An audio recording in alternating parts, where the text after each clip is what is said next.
গান যেহেতু দেখার বিষয় হয়ে গেছে এখন একটা, আর আমরা আগে তো শুনতাম, এখন নাম আসছে কি গানের ভিউ, অর্থাৎ ফেসবুক ও ইউটিউবে রিলিজ পেয়েছে বহুল আলোচিত রাজকুমার সিনেমার মা শিরোনামের গানটি।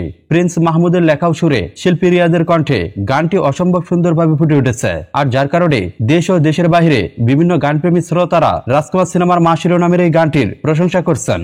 আপনারা অনেকেই জানেন, রাজকুমার সিনেমার প্রথম 3টি গান রিলিজের পরপরই সামাজিক যোগাযোগ মাধ্যমগুলোতে ব্যাপক সমালোচনা হয়েছিল। তবে মা শিরোনামের এই গানটি রিলিজের পর থেকে এই গান সম্পর্কে এখন পর্যন্ত শাকিব খানের শত্রুরা পর্যন্ত সমালোচনা করতে পারেননি। সত্যি বলতে এক অনন্য সৃষ্টি, যার কারণে সাধারণ দর্শকদের পাশাপাশি জ্ঞানীগুণীরা পর্যন্ত শাকিব খানের রাজকুমার সিনেমার মা শিরোনামের এই গানের ভূয়সী প্রশংসা করছেন। সম্প্রতি বাংলাদেশের জনপ্রিয় কণ্ঠশিল্পী আসিফ ইকবাল রাজকুমার সিনেমার মা গানের ভূয়সী প্রশংসা করেছেন।